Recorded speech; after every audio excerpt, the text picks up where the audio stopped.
नमस्कार दोस्तों, चलिए जानते हैं दिल्ली की 25 बड़ी खबरों को सिर्फ 10 मिनट में। लेकिन उससे पहले वीडियो को लाइक और चैनल को सब्सक्राइब जरूर करें।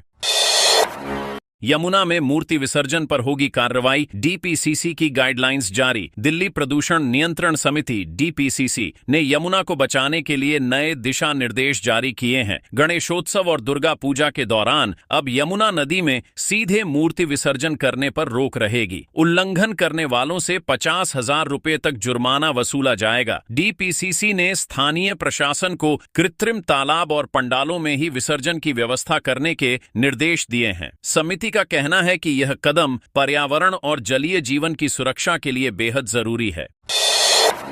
दिल्ली एनसीआर में झमाझम बारिश से जगह जगह जलभराव, आतिशी ने भाजपा सरकार पर बोला हमला। दिल्ली एनसीआर में शुक्रवार सुबह हुई झमाझम बारिश से लोगों को उमस भरी गर्मी से राहत मिली, लेकिन कई जगह जलभराव से परेशानी बढ़ गई। कई इलाकों में सड़कें तालाब बन गईं, जिससे यातायात भी प्रभावित रहा। मौसम विभाग ने अगले कुछ दिनों तक और बारिश की संभावना जताई है। इस बीच दिल्ली की मंत्री आतिशी ने भाजपा सरकार पर हमला बोलते हुए कहा कि केंद्र की लापरवाही और बदइंतजामी ने हालात बिगाड़ दिए हैं। मानसून का असर पहाड़ों से लेकर मैदानों तक लगातार जारी है।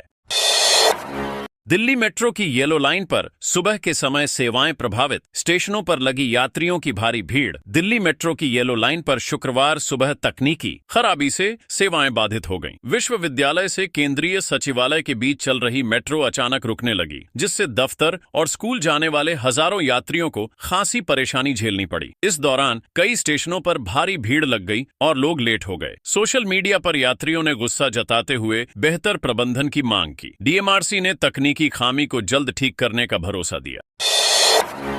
आरएमएल अस्पताल के कर्मियों ने रिटर्न में छूट के लिए पेश किए फर्जी दावे। आयकर विभाग की जांच में खुलासा। दिल्ली के डॉक्टर राम मनोहर लोहिया, आरएमएल अस्पताल और अटल बिहारी वाजपेयी आयुर्विज्ञान संस्थान के कर्मचारियों की कर चोरी का मामला सामने आया है। आयकर विभाग की जांच में खुलासा हुआ कि कई कर्मियों ने आयकर छूट पाने के लिए फर्जी दावे किए। इस पर अस्पताल प्रबंधन ने सख्ती दिखाते हुए सर्कुलर जारी किया है। इसमें सभी अधिकारियों और कर्मचारियों को 1 सितंबर तक फर्जी दावे वापस लेकर संशोधित रिटर्न दाखिल करने का निर्देश दिया गया है।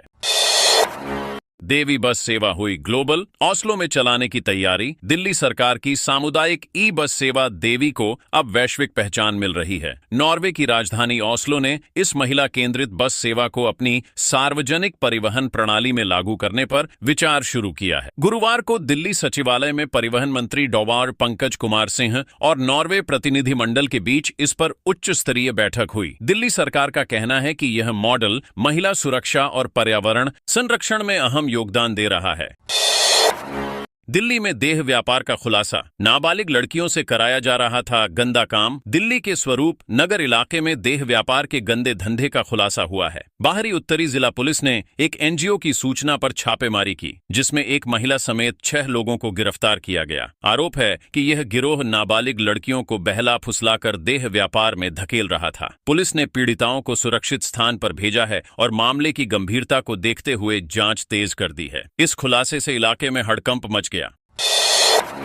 दिल्ली की नई ईवी पॉलिसी फरवरी 2026 तक होगी तय। दिल्ली सरकार ने इलेक्ट्रिक व्हीकल ईवी पॉलिसी को 31 मार्च 2026 तक बढ़ा दिया है। शुरू में यह अगस्त 2023 तक ही लागू थी, लेकिन इसे कई बार आगे बढ़ाया गया। अब सरकार ने साफ कर दिया है कि फरवरी 2026 से नई ईवी पॉलिसी लागू की जाएगी। इसमें अधिक सब्सिडी और प्रोत्साहन का प्रावधान होगा, ताकि राजधानी में ईवी की बिक्री और तेज हो सके। वर्तमान में दिल्ली देश भर में इलेक्ट्रिक वाहनों की खरीद में अव्वल है।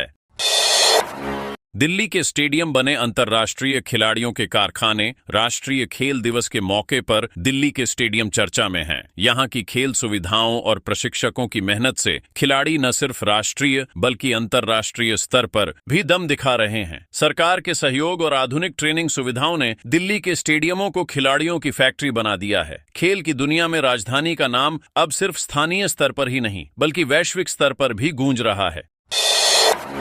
दिल्ली यूनिवर्सिटी के स्पॉट राउंड में 7,908 सीटें हुईं आवंटित। दिल्ली विश्वविद्यालय में दाखिले की प्रक्रिया जारी है। गुरुवार को हुए स्पॉट राउंड में कुल 7,908 सीटें आवंटित की गईं। इनमें सामान्य वर्ग की कम और आरक्षित वर्ग की अधिक सीटें शामिल हैं। डीयू प्रशासन का कहना है कि अभी भी कई सीटें खाली हैं, जिन्हें आगे की प्रक्रिया में भरा जाएगा। विश्वविद्यालय का प्रयास है कि अधिकतम छात्रों को दाखिले का अवसर दिया जा सके। इस राउंड से कई अभ्यर्थियों को राहत मिली है।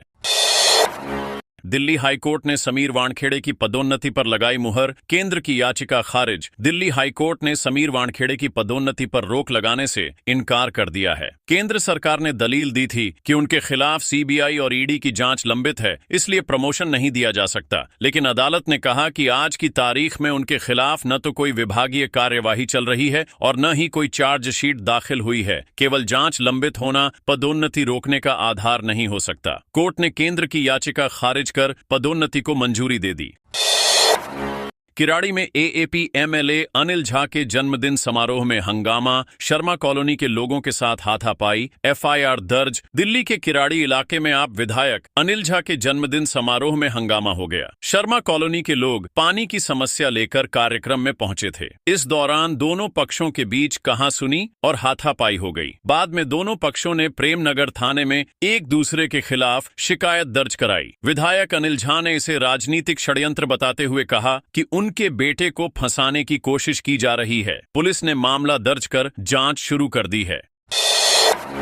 दिल्ली सरकार के मंत्री कपिल मिश्रा के आरोप पत्र पर हाई कोर्ट का अहम फैसला, ट्रायल कोर्ट को सुनवाई टालने का आदेश। दिल्ली हाई कोर्ट ने मंत्री कपिल मिश्रा की याचिका पर सुनवाई करते हुए ट्रायल कोर्ट को 13 अक्टूबर तक सुनवाई टालने का आदेश दिया है। मिश्रा पर 2020 में सोशल मीडिया पर आपत्तिजनक पोस्ट डालने का आरोप है, जिसमें उन्होंने शाहीन बाग को मिनी पाकिस्तान बताया था। मजिस्ट्रेट कोर्ट ने इस पर उन्हें समन जारी किया था। मिश्रा ने इस आदेश को चुनौती दी थी। हाईकोर्ट ने कहा कि फिलहाल मामले पर जल्दबाजी न की जाए और अगली सुनवाई तय तारीख को होगी।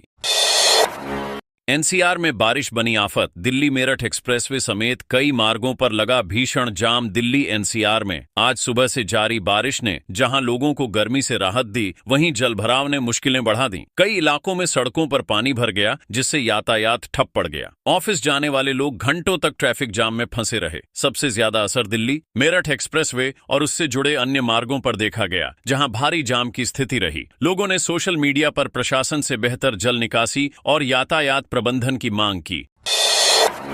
चाणक्यपुरी में तेज रफ्तार कार ने रैपिडो बाइकर को मारी टक्कर, घायल को बीच सड़क छोड़ चालक फरार। दिल्ली के चाणक्यपुरी इलाके में एक तेज रफ्तार कार ने रैपिडो बाइक चालक को जोरदार टक्कर मार दी। हादसे में बाइक सवार सौरभ गंभीर रूप से घायल हो गया। चालक मौके से फरार हो गया और घायल को बीच सड़क पर छोड़ दिया। राहगीरों ने पुलिस को सूचना दी, जिसके बाद सौरभ को अस्पताल में भर्ती कराया गया। बताया गया कि वह नारायणा से सवारी छोड़कर लौट रहे थे, तभी वंदे मातरम मार्ग पर यह घटना हुई। पुलिस ने मामला दर्ज कर आरोपी चालक की तलाश शुरू कर दी है।